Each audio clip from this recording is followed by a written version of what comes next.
Good morning everyone, welcome back to our classes. आज हम haematology का एक इम्पॉर्टेंट टॉपिक पढ़ने जा रहे हैं, एक इम्पॉर्टेंट डिसऑर्डर पढ़ने जा रहे हैं जिसका नाम है पॉलीसाइथेमिया। ठीक है, पॉलीसाइथेमिया पढ़ने से पहले हमने जो अपनी प्रीवियस क्लास में पढ़ा है उसको एक बार रिवाइज़ कर लेते हैं। हमने पढ़ा था एनीमिया, है ना। हमने पढ़ा था एनीमिया। एनीमिया क्या होता है?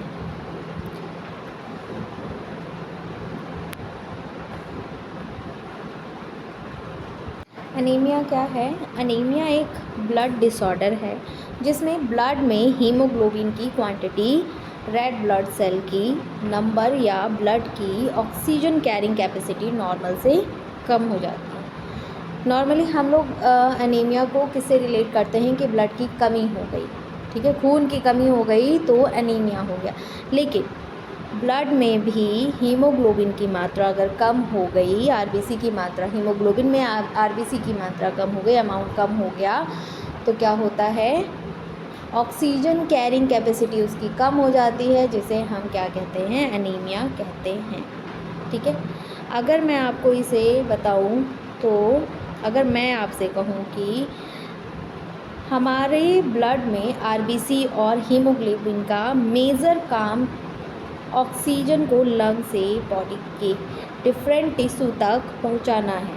ठीक है, जब हीमोग्लोबिन या आरबीसी कम हो जाते हैं तो टिश्यू को रिक्वायर्ड ऑक्सीजन कम मिलती है। इसी वजह से पेशेंट को वीकनेस, फटीग, डिजीनेस, ब्रीथलेसनेस और पैरलर जैसे सिम्टम्स डेवलप हो सकते हैं, है ना। मैंने आपसे कहा कि हमारी जो बॉडी में मैकेनिज़्म चलता है, ठीक है, ब्लड क्या करता है? ब्लड न्यूट्रिएंट्स और ऑक्सीजन पहुंचाता है, ठीक है, और यही ब्लड जो है ऑक्सीजन ना पहुंचा पाए प्रॉपर, ठीक है, इसकी प्रोसेस स्लो हो गई है, ठीक है। आरबीसी, हीमोग्लोबिन नहीं पहुंचा पा रहे हैं प्रॉपर अमाउंट में, ऑक्सीजन नहीं दे पा रहे हैं, तो ऐसी कंडीशन में क्या होगा? एनीमिया कॉज होगा, क्योंकि ऑक्सीजन नहीं मिल पा रहा है टिश्यूज़ को, टिश्यूज़ डैमेज होने स्टार्ट हो गए हैं, वहाँ पे प्रोसेस जो है स्लो हो चुका है या फिर बंद हो चुका है, जिसकी वजह से एनीमिया कॉज हो रहा है। इसकी डेफिनेशन में हमने देखा था, anaemia is a condition in which the haemoglobin concentration or red blood cells mass is below the normal level for age and sex, resulting in reduced oxygen carrying capacity of blood। मतलब anaemia, low haemoglobin, RBC decreased oxygen capacity. मतलब anaemia में क्या होता है? Haemoglobin लो हो जाता है, RBC लो हो जाती हैं, जिसकी वजह से ऑक्सीजन कैरिंग कैपेसिटी भी कम हो जाती है, ठीक है। और इसमें टिश्यू हाइपोक्सिया जैसी कंडीशन देखने को मिलते हैं। सिम्टम्स में नॉर्मल हीमोग्लोबिन वैल्यू एज और सेक्स के अकॉर्डिंग वेरी करता है। जैसे एडल्ट मेल में अप्रॉक्सीमेटली 13 से 17 ग्राम पर डीएल और एडल्ट फीमेल में अप्रॉक्सीमेटली 12 टू 15 ग्राम पर डीएल के अराउंड होता है हीमोग्लोबिन, ठीक है। ऑल दो लेबोरेटरी रेफरेंस रेंजेस वेरी कर सकती है, इसीलिए एनीमिया को सिर्फ सिम्टम से डायग्नोस नहीं किया जाता। Laboratory investigation specially CBC and haemoglobin estimation important होता है, ठीक है। हमने एनीमिया में इसके टाइप्स देखे थे, ठीक है, माइक्रोटिक, मैक्रोटिक और नॉर्मोसाइटिक, ठीक है, माइक्रोसाइटिक और मैक्रोसाइटिक और नॉर्मोसाइटिक। माइक्रोसाइटिक एनीमिया में क्या देखा था? माइक्रोसाइटिक का मतलब है आरबीसी का साइज नॉर्मल से छोटा होना, ठीक है, और नॉर्मोसाइटिक का मतलब है आरबीसी का साइज अप्रॉक्सीमेटली नॉर्मल होता है, ठीक है, लेकिन इनका काउंट कम हो जाता है, ठीक है। नेक्स्ट है मैक्रोसाइटिक। तो मैक्रोसाइटिक का मतलब है आरबीसी का साइज नॉर्मल से बड़ा हो जाता है, ठीक। और ये किन किन कंडीशन में होती हैं? देखो, मैक्रोसाइटिक एनीमिया आपको विटामिन B12 की डेफिशिएंसी की वजह से देखने को मिलेगी, लीवर डिजीज़, फोलेट डेफिशिएंसी और नॉर्मोसाइटिक एनीमिया के मतलब अक्यूट ब्लड लॉस की वजह से, anaemia of chronic disease aplastic anaemia की वजह से देखने को मिल सकती है। नेक्स्ट है माइक्रोसाइटिक एनीमिया, ये थैलेसीमिया, आयरन डेफिशिएंसी, इन सब कॉजेज़ की वजह से देखने को मिल सकती है। ठीक है, हमने पढ़ लिया इसके टाइप्स। अब इसके कॉजेज़ हैं, कॉजेज़ ऑफ एनीमिया। तो ब्रॉडली एनीमिया के कॉजेज़ को 3 मेजर मैकेनिज़्म में समझ सकते हैं, जैसे डिक्रीज आरबीसी प्रोडक्शन। ठीक है, आरबीसी प्रोडक्शन डिक्रीज़ हो जाना, बॉडी में सफिशिएंट आरबीसी प्रोड्यूस नहीं कर पाती, जैसे आयरन डेफिशिएंसी में, विटामिन B12 डेफिशिएंसी में, फोलेट डेफिशिएंसी में, और क्रॉनिक किडनी डिजीज़ में, बोन मैरो डिसऑर्डर्स में, एप्लास्टिक एनीमिया में, ल्यूकेमिया, क्रॉनिक इन्फेक्शन में। ठीक है, आरबीसीज कम प्रोड्यूस होती हैं। ठीक है, नेक्स्ट था इसमें इंक्रीज आरबीसी डिस्ट्रक्शन, मतलब इस कंडीशन को हीमोलाइटिक एनीमिया कहते हैं। इसमें आरबीसी नॉर्मल लाइफ स्पैन से पहले डिस्ट्रॉय होने लगते हैं। कॉजेज़ इसके इंक्लूड्स होते हैं, इसमें सिकल सेल डिजीज़ होती है और G6PD deficiency, auto immune haemolytic anaemia, malaria, mechanical destruction for example जैसे कार्डियक कंडीशन में। ठीक है, नेक्स्ट है इसके बाद ब्लड लॉस। ब्लड लॉस भी एनीमिया का इम्पॉर्टेंट कॉज है। ब्लड लॉस 2 टाइप के हो सकते हैं, अक्यूट और सडनली लॉस। ठीक है, जैसे मेजर ट्रॉमा या सर्जरी, क्रॉनिक ब्लड लॉस, और slowly and repeatedly blood loss, जैसे गैस्ट्रोइंटेस्टाइनल ब्लीडिंग या फिर हैवी मेंस्ट्रुअल ब्लीडिंग, और parasitic infection such as hookworm, chronic blood loss eventually iron deficiency anaemia का रीज़न बन सकता है। इसके बाद हमने इसमें इसका क्लिनिकल मैनिफेस्टेशन देखा था। क्लिनिकल मैनिफेस्टेशन में इसके सिम्टम्स मेनली इस बात पर डिपेंड करते हैं कि एनीमिया कितना सीवियर है और कितनी रैपिडली डेवलप हुआ है। कॉमन सिम्टम्स इसमें सबसे कॉमन सिम्टम्स है फटीग और टायर्डनेस। पेशेंट को नॉर्मल एक्टिविटीज़ करने में भी टायर्डनेस फील होता है, वीकनेस और pallor, shortness of breath, dizziness, headache, palpitation, tachycardia, cold hands and feet, reduce concentration, irritability, ये सब इसमें इसके साइन एंड सिम्टम्स हैं। ठीक है, नेक्स्ट है डायग्नोस्टिक इवैल्यूएशन। डायग्नोस्टिक इवैल्यूएशन में एनीमिया डायग्नोस करने के लिए सबसे इम्पॉर्टेंट इन्वेस्टिगेशन है CBC, कंप्लीट ब्लड काउंट में हम इवैल्यूएट करते हैं haemoglobin, RBC, haematocrit, PVC, MCV, MCH, MCSC, MCV, हम RBC का एवरेज साइज। ठीक है, MCV में हम, ठीक है, तो हमने एनीमिया में देखा कि हमें क्या क्या हमने पढ़ा। ठीक है, तो अब हम स्टार्ट करेंगे पॉलीसाइथेमिया। पॉलीसाइथेमिया क्या होता है? पॉलीसाइथेमिया क्या होता है? ठीक है, पॉलीसाइथेमिया में हम पढ़ेंगे कि पॉलीसाइथेमिया होता क्या है, इसका इंट्रोडक्शन, डेफिनेशन, कॉज, पैथोफिजियोलॉजी, ये सब हम इसमें डिस्कस करेंगे। ठीक, तो इसमें देखते हैं आरबीसी का मेन काम होता है ऑक्सीजन को लंग से बॉडी के डिफरेंट टिश्यू तक कैरी करना। ठीक है, आरबीसी का मेन काम क्या होता है? ऑक्सीजन को लंग से बॉडी के डिफरेंट टिश्यू तक कैरी करना। अब अगर किसी पर्सन के ब्लड में आरबीसी की टोटल क्वांटिटी या रेड सेल मास नॉर्मल से ज़्यादा हो जाए या उसके साथ हीमोग्लोबिन, तो इसमें क्या होता है, अगर किसी पर्सन के ब्लड में आरबीसी की टोटल क्वांटिटी या रेड सेल मास नॉर्मल से ज़्यादा हो जाए और उसके साथ हीमोग्लोबिन और हीमोक्रिट भी इंक्रीज़ हो जाए, तो इस कंडीशन को ब्रॉडली पॉलीसाइथेमिया कहते हैं। ठीक है, मैंने आपको बताया कि आरबीसी का मेन काम क्या होता है। आरबीसी का मेन काम होता है ऑक्सीजन को लंग से बॉडी के डिफरेंट टिश्यू तक कैरी करना। ठीक है, अब अगर किसी पर्सन में ब्लड में आरबीसी की टोटल क्वांटिटी या रेड सेल मास नॉर्मल से ज़्यादा हो जाए और उसके साथ हीमोग्लोबिन और हीमोक्रिट भी इंक्रीज़ हो जाए तो इस कंडीशन को ब्रॉडली पॉलीसाइथेमिया कहते हैं। इस कंडीशन में ब्लड रिलेटिवली ज़्यादा कंसंट्रेटेड और विस्कस हो सकता है, इसीलिए ब्लड क्लॉट यानी थ्रोम्बोसिस का रिस्क इम्पॉर्टेंट कंसर्न होता है। अब आते हैं इसकी डेफिनेशन पे। इसकी definition, polycythaemia is defined as an increase in the red blood cell. ठीक है, इसमें क्या होता है कि रेड ब्लड सेल इसमें बहुत ज़्यादा बनने लग जाते हैं। ठीक है, पॉलीसाइथेमिया में क्या होता है, जब बॉडी में आरबीसी मास नॉर्मल से ज़्यादा हो जाता है जिसके रिज़ल्ट में हीमोग्लोबिन और हीमोक्रिट इंक्रीज़ हो सकते हैं, उस कंडीशन को पॉलीसाइथेमिया कहते हैं। यहाँ एक इम्पॉर्टेंट पॉइंट याद रखने वाली है, हर इंक्रीज़ हीमोग्लोबिन को पॉलीसाइथेमिया वेरा नहीं बोलना चाहिए, हमें पहले इसका अंडरलाइंग कॉज आइडेंटिफाई करना होता है। ठीक है, नेक्स्ट आता है इसके टाइप्स। तो इसके टाइप्स हैं, इसकी क्लासिफिकेशन है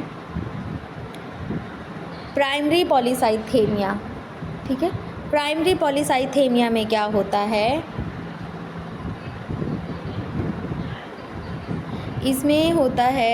इसमें प्रॉब्लम डायरेक्टली बोन मैरो में होती है। इसमें प्रॉब्लम कहाँ होती है, डायरेक्टली बोन मैरो में होती है।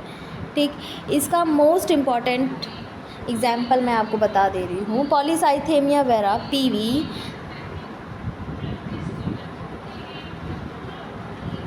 ठीक है, इसका मोस्ट इम्पॉर्टेंट एग्जाम्पल है जैसे कि पॉलीसाइथेमिया वेरा, जिसे पीवी कहते हैं। सेकेंडरी पॉलीसाइथेमिया में इसमें बोन मैरो की प्राइमरी प्रॉब्लम नहीं होती, किसी दूसरी कंडीशन की वजह से एरिथ्रोपोइटिन यानी ईपीओ इंक्रीज़ होती है और बोन मैरो को आरबीसी बनाने के लिए स्टिमुलेट करती है। नेक्स्ट है आपका रिलेटिव पॉलीसाइथेमिया। इसमें एक्चुअल आरबीसी मास नेसेसरीली इंक्रीज़ नहीं करता, इंस्टेड प्लाज्मा वॉल्यूम डिक्रीज हो जाता है, जिसे ब्लड कंसंट्रेटेड लगता है, जिससे ब्लड क्या लग सकता है, कंसंट्रेटेड लगता है। ठीक है, जैसे प्राइमरी, मैं आपको एक सिंपल से वे में बताऊं, प्राइमरी बोन मैरो प्रॉब्लम है और सेकेंडरी हाइपोक्सिया। ठीक है, हाइपोक्सिया और एरिथ्रोपोइटिन प्रॉब्लम है रिलेटिव प्लाज्मा कम होने की वजह से। ठीक है, प्राइमरी पॉलीसाइथेमिया वेरा। अब सबसे इम्पॉर्टेंट टाइप है पॉलीसाइथेमिया वेरा, जिसे हम शॉर्ट में पीवी बोलते हैं।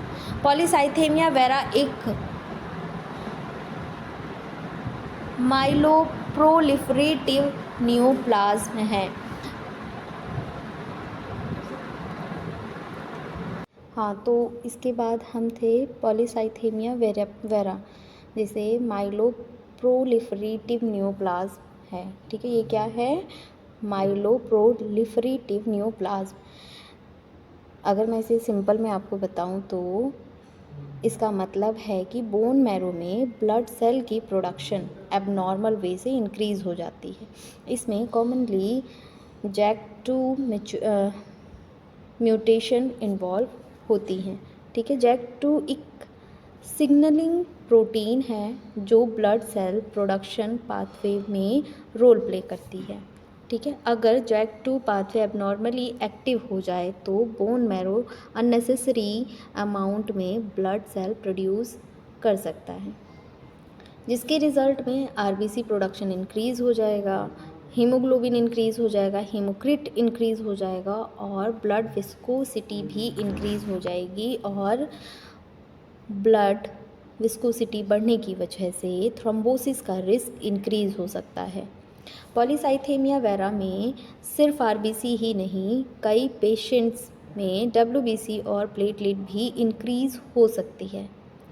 नेक्स्ट है सेकेंडरी पॉलीसाइथेमिया, ठीक है।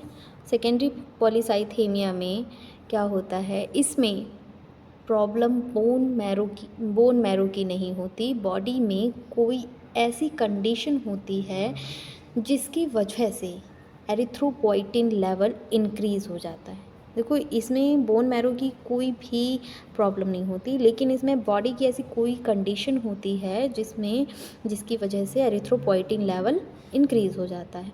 एरिथ्रोपोइटिन में मेनली किडनी से प्रोड्यूस होने वाला हार्मोन है। एरिथ्रोपोइटिन कहाँ से प्रोड्यूस होता है? किडनी से, ठीक है।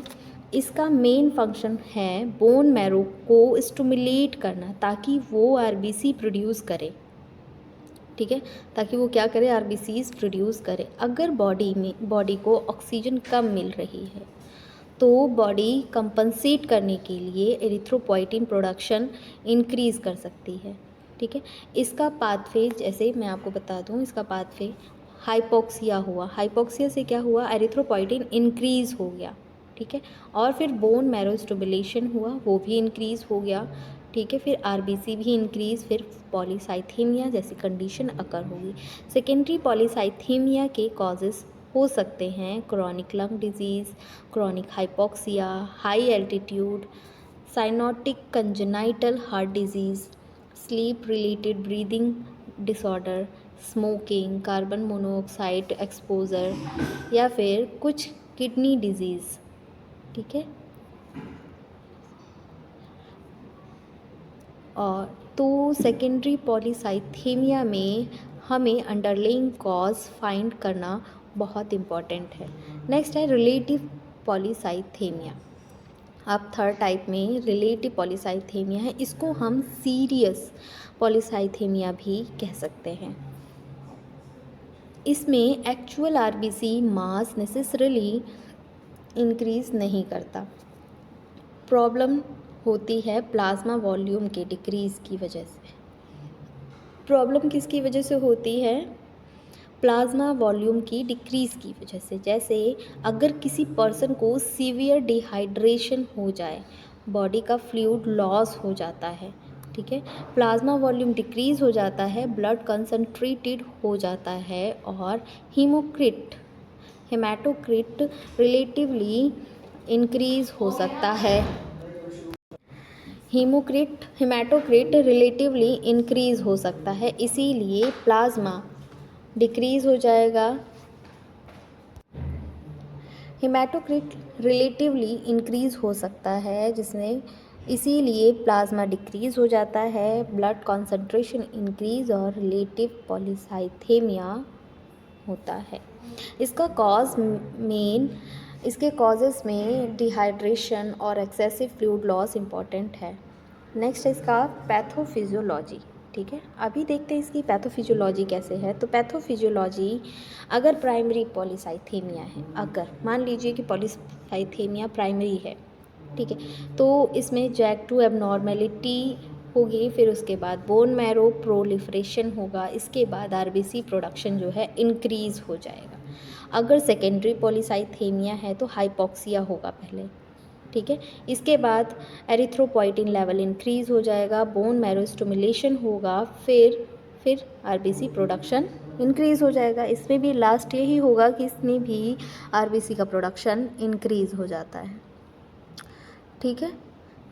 और रिलेटिव पॉलीसाइथेमिया में फ्लूइड लॉस होता है, फिर प्लाज्मा वॉल्यूम डिक्रीज़ हो जाएगा, फिर ब्लड कंसंट्रेशन इंक्रीज़ हो जाएगा। अब जब एक्चुअल आरबीसी मास इंक्रीज़ करता है, RBC increase, haemoglobin increase, haematocrit increase, फिर ब्लड विस्कोसिटी भी इंक्रीज़। तो ब्लड विस्कोसिटी इंक्रीज़ होने से ब्लड फ्लो अफेक्ट हो सकता है और थ्रोम्बस फॉर्मेशन का रिस्क इंक्रीज़ हो सकता है।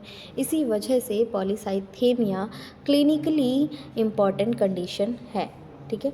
अब आते हैं इसके क्लिनिकल फीचर पे। क्लिनिकल फीचर इसके पहला है हेडेक, फिर पेशेंट को फ्रीक्वेंट हेडेक हो सकता है, फिर है डिजीनेस, पेशेंट को डिजीनेस यानी चक्कर या फिर लाइट हेडनेस फील हो सकती है, ठीक है।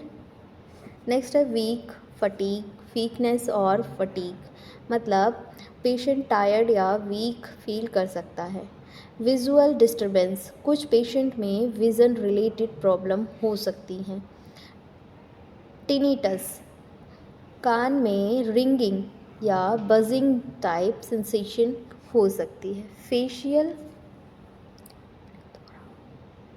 फेशियल प्लेथोरा, पेशेंट को फेस अनयूजुअल रेड या फ्लस्ड अपीयर कर सकता है। ईचिंग में क्या होता है, स्पेशली पॉलीसाइथेमिया वेरा में वार्म बाथ के बाद ईचिंग हो सकती है।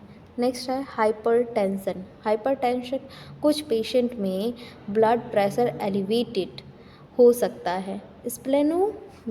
स्प्लेनोमेगेली में क्या होता है, पॉलीसाइथेमिया वेरा में स्प्लीन इनलार्ज हो सकता है, और अगर थ्रोम्बोसिस डेवलप हो जाए तो सिम्टम्स क्लॉट की लोकेशन पर डिपेंड करेगा। ठीक है। नेक्स्ट है इसका डायग्नोसिस में क्या है, पॉलीसाइथेमिया का डायग्नोसिस सिर्फ एक टेस्ट से नहीं होता। डॉक्टर हिस्ट्री, फिजिकल एग्जामिनेशन और लेबोरेटरी इन्वेस्टिगेशन को कंबाइन करता है। ठीक है। पहला इसमें सीबीसी होता है। सीबीसी कंप्लीट ब्लड काउंट, सबसे बेसिक इन्वेस्टिगेशन है सीबीसी। इसमें हम चेक करते हैं haemoglobin, haematocrit, RBC, WBC count, platelet count. Next है पॉलीसाइथेमिया में mainly HB increase, haematocrit increase, RBC count increase हो सकता है। पॉलीसाइथेमिया वेरा में डब्ल्यूबीसी और प्लेटलेट भी इंक्रीजेस हो सकते हैं। नेक्स्ट है peripheral blood smear. Next investigation है पेरिफेरल ब्लड स्मीयर। इसमें माइक्रोस्कोप के अंडर ब्लड सेल को एग्जामिन किया जाता है। इससे आरबीसी, डब्ल्यूबीसी और प्लेटलेट की मार्फोलॉजी और ओवरऑल ब्लड पिक्चर को असेस करने में हेल्प मिलती है। लेकिन सिर्फ पेरिफेरल स्मीयर से पॉलीसाइथेमिया वेरा कंफर्म नहीं होता। ठीक है। नेक्स्ट है सीरम एरिथ्रोपोइटिन लेवल। ये एक इम्पॉर्टेंट इन्वेस्टिगेशन है। सीरम इरेथ्रोपोइटिन लेवल ये प्राइमरी और सेकेंडरी पॉलीसाइथेमिया को डिफ्रेंशिएट करने में हेल्प करता है। पॉलीसाइथेमिया वेरा में एरिथ्रोपोइटिन जनरली लो या सप्रेस्ड होता है। क्योंकि बोन मैरो इंडिपेंडेंटली आरबीसी बना रहा होता है। लेकिन सेकेंडरी पॉलीसाइथेमिया में स्पेशली हाइपोक्सिया के केसेस में एरिथ्रोपोइटिन जनरली इंक्रीज्ड होता है इसमें। ठीक है। नेक्स्ट है जैक2 म्यूटेशन टेस्ट। अब इसमें जैक2 म्यूटेशन टेस्टिंग में पॉलीसाइथेमिया वेरा के मेजॉरिटी पेशेंट में जैक2 म्यूटेशन प्रेजेंट होता है। मोस्ट कॉमनली इसमें जैक2 V617F म्यूटेशन, किसी पेशेंट में जैक2 एक्सॉन 12 म्यूटेशन भी हो सकता है। इसीलिए सस्पेक्टेड पॉलीसाइथेमिया वेरा में जैक2 टेस्टिंग वेरी इंपॉर्टेंट है। ठीक है। नेक्स्ट है bone marrow biopsy hyper cellular. ठीक है। सेलेक्टेड पेशेंट में बोन मैरो बायोप्सी भी की जा सकती है। पॉलीसाइथेमिया वेरा में bone marrow generally hyper cellular हो सकता है और मल्टीपल ब्लड सेल लीनेज की प्रोलिफरेशन देखी जा सकती है।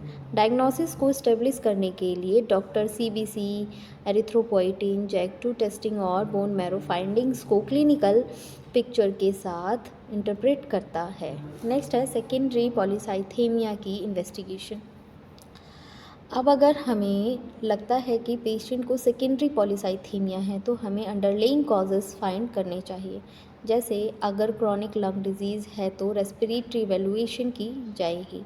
अगर हाइपोक्सिया सस्पेक्टेड है तो ऑक्सीजन सैचुरेशन और फर्दर रेस्पिरेटरी इवैल्यूएशन की जा सकती है।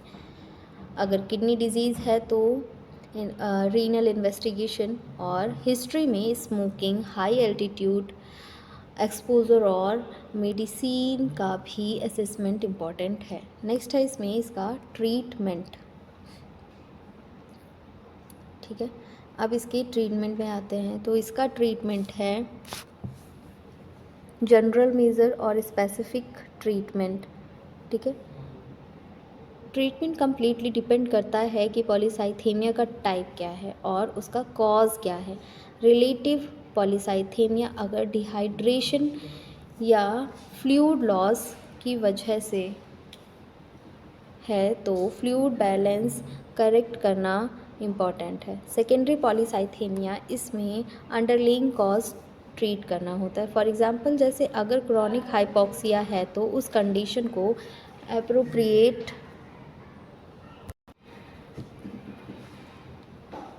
अगर स्मोकिंग रिलेटेड है तो स्मोकिंग सेंसेशन इम्पॉर्टेंट होता है इसमें।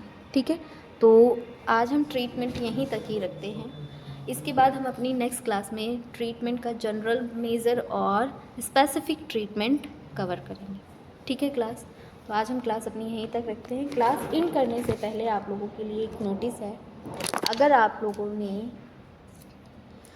लोग अपना मेडिकल स्टोर चला रहे हैं और उसे फार्मा क्लिनिक में चेंज करना चाहते हैं तो आपके लिए बेस्ट है टेलीमेडिसिन कोर्स। इसमें आपको बताया जाएगा कि कैसे आप अपने मेडिकल स्टोर को कॉरपोरेट मेडिकल स्टोर से बेहतर कर सकते हैं और एक हेल्थ केयर का इकोसिस्टम डेवलपमेंट कर सकते हैं। ठीक है, इसमें आप डॉक्टर से ऑडियो वीडियो कॉल पे कनेक्ट हो सकते हैं और इसकी कंप्लीट फ़ीस है 25,000। अगर आप लोग इंटरेस्टेड हैं तो वीडियो पे दिए गए नंबर पे कॉल करके क्वेरी कर सकते हैं। बाकी आज की क्लास हम यहीं पर एंड करते हैं। ठीक है, थैंक यू क्लास।